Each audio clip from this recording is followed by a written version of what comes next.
On le présente souvent comme l'arme de demain. Le drone fait aujourd'hui partie de l'arsenal de toute armée moderne.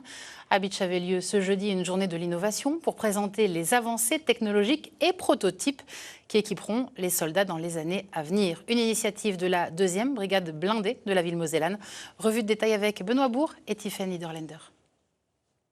C'est l'une des stars de cette journée de l'innovation, le drone Temara.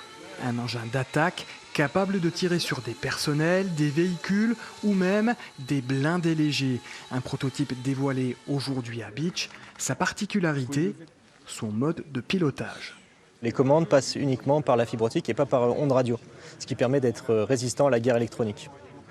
De même, la mise de feu se fait aussi par fibre optique et donc le drone est totalement résistant à ce genre de brouillage. Un drone conçu par le 2e régiment de cuirassiers à Olivet dans le Loiret. Toutes ces innovations ont d'ailleurs été imaginées par les soldats eux-mêmes, comme ces motos électriques, rapides et discrètes, mises au point par le 92e régiment d'infanterie de Clermont-Ferrand. Les chasseurs à pied de Bitche ont eux équipé leurs véhicules d'un dispositif pour les protéger des attaques de drones.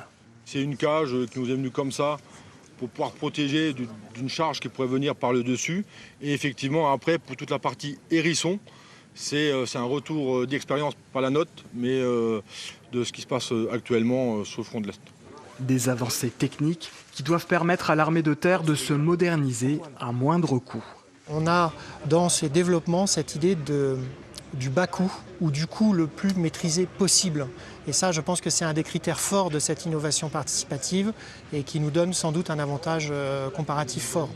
Tous ces équipements vont bientôt sortir de leur phase de test, mais seuls certains seront retenus par les autorités militaires et équiperont les unités d'ici quelques mois.